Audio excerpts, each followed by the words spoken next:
Shalom saudara-saudara, pada saat ini kita akan berbagi dari firman Tuhan mengenai peran dan kehadiran kekuatan yang kita terima dari Roh Kudus. Di dalam Yohanes 16 dimulai 12 sampai dengan 16. Demikian kata Yesus. Masih banyak hal yang harus kukatakan kepadamu, tetapi sekarang kamu belum dapat menanggungnya. Tetapi apabila ia datang, yaitu Roh kebenaran, ia akan memimpin kamu ke dalam seluruh kebenaran. Sebab ia tidak akan berkata-kata dari dirinya sendiri, tetapi segala sesuatu yang didengarnya, itulah yang akan dikatakannya. Dan ia akan memberitakan kepadamu hal-hal yang akan datang.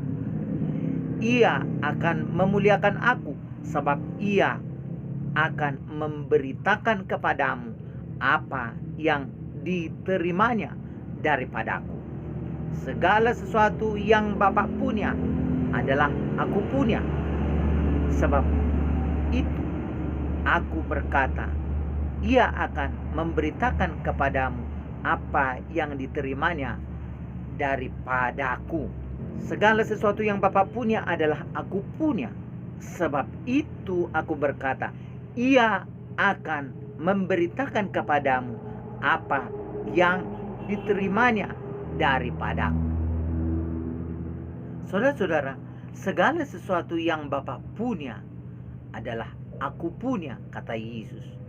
Sebab itu aku berkata, ia akan memberitakan kepadamu apa yang diterimanya daripadaku. Nah, dapat kita mengerti bahwa Yesus mengatakan ini adalah pada masa ia sebagai manusia, pada masa Allah mengambil rupa manusia. Selalu saya katakan di dalam pengajaran yang terdahulu bahwa meskipun Allah mengambil rupa manusia, eksistensinya tidak bergeser dan tidak surut dari keilahiannya, dari kemahakuasaannya, sebab ia kekal dan tidak pernah berubah dari kemahakuasaannya dan dari eksistensinya sebagai Allah yang berdaulat di dalam kekekalan. Nah, tetapi kemudian setelah Yesus naik ke sorga, kembali kepada kesejatiannya sebagai Allah itu sendiri, dikatakan di sini, ia akan memberitakan kepadamu apa yang diterimanya daripadaku. Jadi Roh Kudus itu adalah Roh Yesus, dan Bapa itu adalah keilahian Yesus. Roh Kudus itu adalah Roh Yesus, dan Bapa itu adalah keilahiannya Yesus. Kiasan tentang Roh Maha Kuasa itu, Yehovah itu, Allah Elohim itu, itulah keilahian Yesus. Dan Yesus adalah Allah Elohim yang menampilkan diri di dalam rupa manusia selama sekitar 33,5 tahun menurut catatan Alkitab. Saudara-saudara, tetapi yang mau lebih menarik kita dengar dari sini adalah bahwa sebelum mereka menerima Roh Kudus itu, ada banyak hal yang mestinya Yesus katakan, tetapi pada masa itu mereka belum dapat menanggungnya. Itu berarti bahwa apa yang akan ditanggung oleh orang-orang percaya bukanlah apa yang bisa ditanggung oleh manusia tanpa percaya. Bahwa apa yang bisa dilakukan oleh orang-orang pengikut Yesus bukanlah apa yang bisa ditanggung oleh orang-orang yang tidak percaya kepada Yesus. Nah, tetapi setelah Yesus naik ke sorga, pada hari ke-50 setelah kenaikan Yesus ke sorga, Roh Kudus turun Dan sejak saat itu, pekerjaan Tuhan yang spektakuler, yang penuh dengan keajaiban, yang penuh dengan damai sejahtera, yang penuh dengan kegembiraan itu hadir menyertai manusia. Di dalam Markus 16, Yesus mengatakan, "Aku akan menyertai kamu sampai akhir zaman." Tanda-tanda ini akan menyertai orang-orang yang percaya. Mereka akan menumpangkan tangan di atas orang sakit, lalu orang sakit akan sembuh. Mereka akan berkata-kata dengan bahasa-bahasa yang baru bagi mereka. Mereka akan bernubuat dan seterusnya. Pada ayat yang lain, Yesus mengatakan, ketika kamu memiliki iman sebesar biji sesawi saja, kamu bisa berkata kepada gunung untuk pindah ke dalam laut. Bahkan pekerjaan-pekerjaan yang lebih besar daripada itu. Pekerjaan-pekerjaan yang lebih besar dari yang pernah terjadi dilakukan oleh Yesus sendiri. Tetapi ketika kita mengklaim bahwa kita bisa melakukan pekerjaan-pekerjaan yang lebih besar dari yang Yesus lakukan, tentu saja itu bukan pekerjaan kita, melainkan pekerjaan Yesus yang memakai hamba-hambanya. Jadi jangan sirik dulu, jangan langsung main tuduh ketika seorang dipakai Tuhan mengadakan mujizat, lalu saudara mentuduh bahwa orang-orang itu adalah orang-orang sombong. Ketika seorang hamba Tuhan dipakai Tuhan menyembuhkan, dipakai Tuhan bernubuat, dipakai Tuhan berkata-kata dengan bahasa roh, dipakai Tuhan dengan segala karunia-karunia Roh Kudus, jangan main tuduh dulu adalah orang-orang yang sombong rohani dan menghujat Yesus dan mengklaim lebih hebat dari Yesus. Tidak, mereka hanyalah hamba-hamba yang tidak berguna, tetapi dipakai oleh Tuhan. Nah, ketika saudara belum dipakai Tuhan untuk mengadakan mujizat, belum dipakai Tuhan atau belum memperoleh karunia itu, tidak perlu saudara ribut. Tidak perlu saudara kesurupan setan dan mengatakan bahwa apa yang dilakukan Tuhan melalui hamba-hambanya adalah perbuatan-perbuatan kesesatan. Hanya karena saudara tentu saja mungkin bisa melihat faktanya bahwa tidak seorang pun hamba Tuhan itu yang sempurna. Tetapi persoalannya yang perlu kita tahu adalah bagaimana kita harus percaya penyertaan Tuhan. Bagaimana kita harus menerima roh Tuhan bekerja dalam hidup kita, supaya kita bisa mengerjakan pekerjaan-pekerjaan besar, menanggung tanggungan yang tidak bisa ditanggung oleh manusia biasa. Nah, di dalam pekerjaan, di dalam pelayanan, di dalam berbagai rintangan yang dihadapi, itu tidak berarti ketika orang percaya kepada Tuhan mereka menjadi manusia yang paling susah karena banyak yang ditanggung. Tetapi yang terjadi adalah mereka memiliki kekuatan, tetapi berkemenangan di atas segala apa yang dihadapinya itu. Saudara-saudara, yang dikatakan oleh Tuhan Yesus bahwa mereka yang percaya kepadanya akan disertainya sampai akhir zaman dengan mujizat-mujizat, dengan tanda-tanda yang menyertainya. Ada hamba Tuhan yang menolak pekerjaan Tuhan menyangkut mujizat karena mereka mengutip sebuah ayat Paulus yang mengatakan nubuat akan berhenti, mujizat akan berhenti, hanya kasihlah yang kekal. Lalu mereka dengan ayat itu mengunci dan sudah menutup serta mendoktrinkan bahwa sekarang pekerjaan Roh Kudus untuk mengadakan mujizat sudah selesai. Padahal sesungguhnya pekerjaan mujizat itu berakhir, nubuat itu berakhir ya ketika Roh Kudus sudah tidak ada.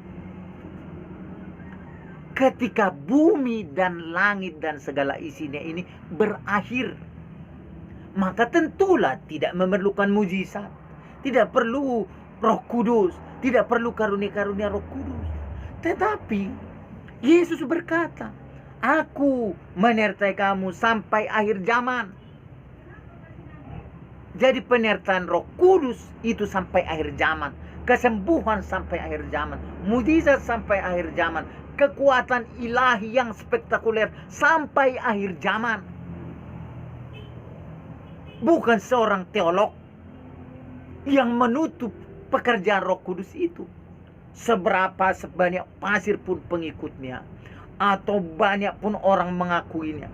Pengakuan manusia dan karena ada pengikut manusia sesama manusia tidak mengubah apa yang pernah Yesus katakan. Karena firman Yesus tidak pernah berubah, adalah merupakan patokan kebenaran. Jadi apa yang dihadapi oleh orang percaya adalah justru orang-orang Farisi, ahli-ahli Taurat, teolog-teolog yang menentang kekuatan Roh Kudus, teolog-teolog yang anti kepada kesembuhan di dalam nama Yesus, teolog-teolog yang anti, pengajar-pengajar yang anti kepada pekerjaan-pekerjaan Roh Kudus. Saya tidak mengatakan bahwa semua mujizat itu adalah pekerjaan Roh Kudus. Saya tidak mengatakan semua roh itu adalah roh dari Tuhan.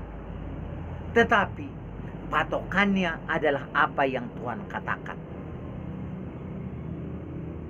Ada salah satu contoh yang mengajarkan bahwa setiap terjadi bahasa roh, ketika tidak ada yang menafsirkannya, maka itu sesat. Padahal dia tidak tahu. Tidak semua peristiwa adanya bahasa roh itu memerlukan penafsiran. Sebab dikatakan di dalam 1 Korintus 14 pada bagian awal bahwa ada orang yang berbahasa roh. Untuk membangun imannya, dia mengucapkan hal-hal yang rahasia. Dia mengatakan hal-hal yang rahasia karena menyangkut kepentingan iman dari seorang pribadi. Tetapi di dalam ayat 27 dikatakan, biarlah 2 atau 3 orang yang berkata-kata dengan bahasa roh, dan biarlah ada yang menafsirkannya. Tentulah itu karena bahasa roh yang bersifat nubuat untuk kepentingan jemaat. Maka perlu jemaat mendengarkan tafsirannya supaya mereka mendengar pesan itu. Tetapi itu adalah harapan. Itu adalah pergumulan. Tetapi tidak berarti ketika Yesus memberikan Roh Kudus, karunia Roh Kudus kepada seseorang, lalu dia berkata-kata dengan bahasa roh. Tunggu dulu. Belum ada yang menafsirkan. Loh. Kalau ada yang menafsirkan atau belum ada, itu bukan urusanmu. Oh Yesus, saya tidak mau dulu berbahasa roh karena belum ada yang menafsir. Cari dulu. Begitu. Ketika orang berbahasa roh,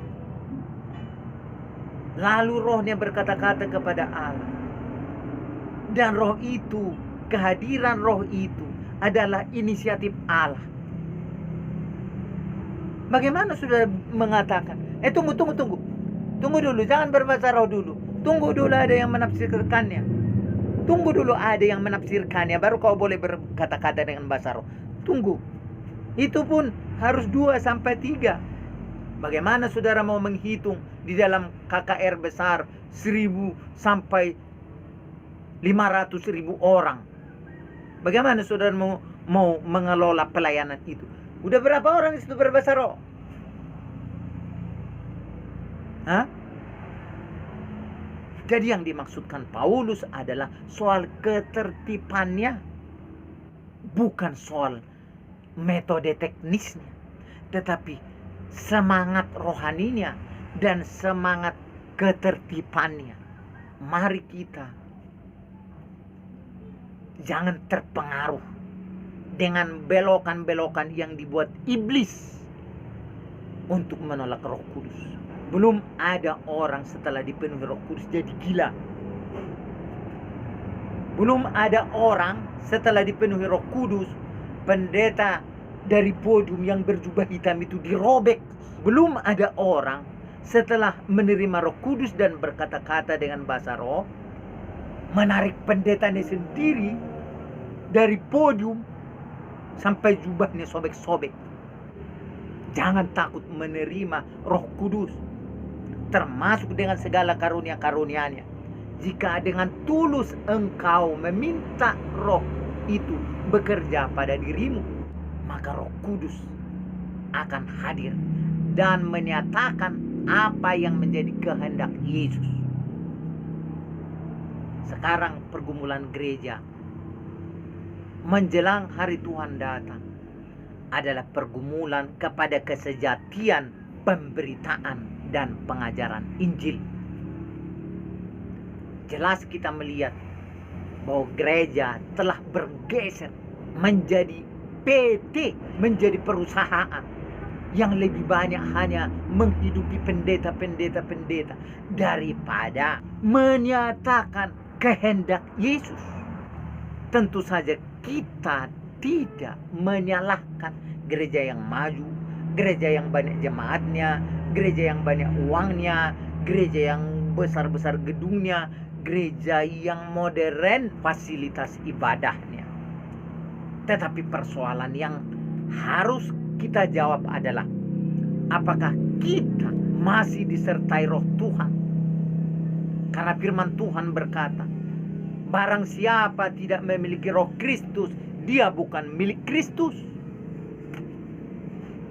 Kalau kita hanya memiliki roh manusia, kalau kita hanya memiliki roh teologi, kalau kita hanya memiliki roh budaya gereja, kalau kita hanya memiliki roh etika dan sopan santun belaka, yang ukurannya dari polisi, yang ukurannya dari budaya, yang ukurannya dari kata-kata manusia, yang ukurannya dari ucapan orang bergelar, yang hanya tertulis di dalam kertas yang mudah terbakar. Jikalau hanya itu yang menjadi ukuran yang menganggap kita patut dan sudah patut, maka sia-sialah panggilan kita sebagai milik Yesus yang harus disertai Roh Kudus. Orang Kristen tanpa Roh Kudus bukan milik Yesus. Komunitas gereja tanpa pekerjaan Roh Kudus bukan gereja Yesus. Organisasi gereja tanpa peranan Roh Kudus bukan gereja Yesus Kristus. Uang tidak membuat Roh Kudus hadir, tetapi kebenaran sejati itulah yang membuat Roh Kudus hadir dan menyertai kita. Saudara-saudara yang kekasih, mari kita periksa gereja kita ini. Dan kepada jemaat sekalian, saya akan mau lebih berterus terang, tinggalkan gereja yang tidak mengajarkan ajaran Yesus tentang Roh Kudus. Semua orang Kristen di muka bumi dan di Indonesia ini, tinggalkan gereja yang tidak mengajarkan dan memberitakan Roh Kudus seperti yang Yesus ajarkan.